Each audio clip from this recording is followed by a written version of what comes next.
ఇక్కడికి వచ్చిన సందర్భంగా సీతారామ తండావాసులు ఈ పక్కన ఇంకా 2 తండాలు ఇదే విధంగా ఎప్పుడు అధిక వర్షాలు వచ్చినా ముంపున గురవుతున్నాయి. మేము ఎక్కడైనా సురక్షిత ప్రాంతంలో మేము ఇల్లు కట్టుకొని అక్కడికి తరలిపోతామని చెప్పి స్థానిక శాసనసభ్యుడు ఇక్కడి ప్రజలు నా దృష్టికి తీసుకొచ్చిండ్రు. నేను కలెక్టర్ గారికి ఆదేశాలు ఇస్తున్నా.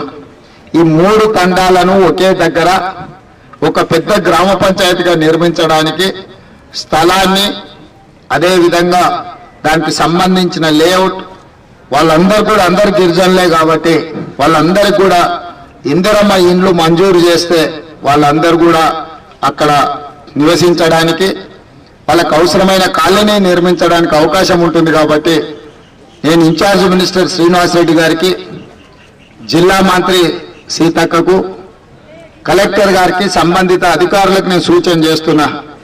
తక్షణమే వీళ్ళందరినీ ఒక మంచి కాలనీ నిర్మించడానికి అవకాశం ఉన్న స్థలాన్ని మీరు ప్రభుత్వం వైపు నుంచి ప్రతిపాదించి అందరికీ ఇల్లు కట్టించడానికి ఇందిరమ్మ ఇల్లు మంజూరు చేయండి అని చెప్పి నేను సూచన చేస్తున్నా.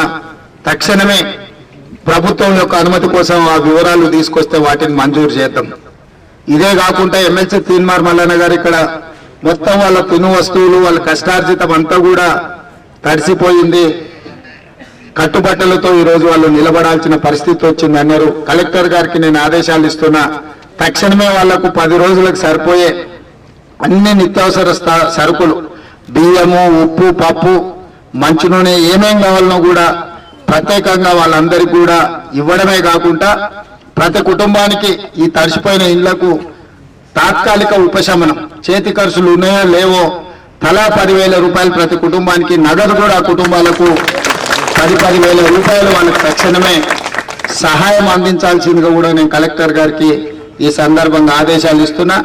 అదేవిధంగా అర్ధరాత్రి పూట రాత్రి 2-3 గంటలకు నీళ్లు రావడం వల్ల వాళ్ళ దగ్గర ఉన్న ఆస్తి పత్రాలు కావచ్చు, చదువుకున్న పిల్లల సర్టిఫికెట్లు కావచ్చు, లేకపోతే ఆధార్ కార్డు, ఇతర ఏవైనా ప్రభుత్వ గుర్తింపు పత్రాలు కావచ్చు, ఇవన్నీ కూడా ఒకవేళ తడిసిపోయి అవి ఉపయోగానికి రాకుండా పోతే తక్షణమే కలెక్టర్ గారు వాళ్ళందరినీ నమోదు చేసుకొని వాళ్ళ పాస్ పుస్తకాలు కావచ్చు, ఆస్తి పత్రాలు కావచ్చు, చదువుకున్న విద్యార్థుల సర్టిఫికెట్లు కావచ్చు, ఆధార్ కార్డు కావచ్చు, ఏవైనా వాళ్ళ సర్టిఫికెట్లకు సంబంధించిన విషయాలు ఏమున్నా వివరాలు సేకరించి తక్షణమే ఒక ఎఫ్ఐఆర్ నమోదు చేసి తద్వారా వాళ్ళకి మళ్ళీ కొత్త సర్టిఫికెట్లు ఇవ్వడానికి కూడా అవసరమైన చర్యలు తీసుకోండి. ఒకవేళ అవసరమైతే ప్రభుత్వం ప్రత్యేకమైన అనుమతి ఇవ్వడం ద్వారా వాళ్ళకి జరిగిన నష్టాన్ని పూడ్చాలనే ప్రయత్నం రాష్ట్ర ప్రభుత్వం చేయాలని ఈరోజు నిర్ణయం తీసుకున్నది.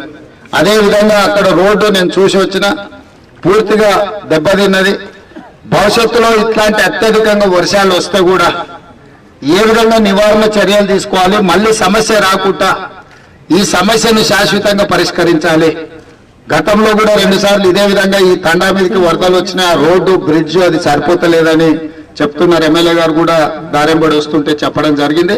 తాత్కాలికంగా ఇప్పుడు పునరుద్ధరించిన దీన్ని శాశ్వతంగా పరిష్కరించడానికి అవసరమైన చర్యలన్నీ తీసుకోవాలని నేను R&B అధికారులకు కానీ, నేషనల్ హైవే అధికారులకు కానీ, కలెక్టర్ గారికి నేను ఆదేశాలు ఇస్తున్నా. మీరు తక్షణమే దాన్ని ఇన్స్పెక్షన్ చేసి టెక్నికల్ ఎక్స్పర్ట్స్ తోనే అసెస్ చేయించండి.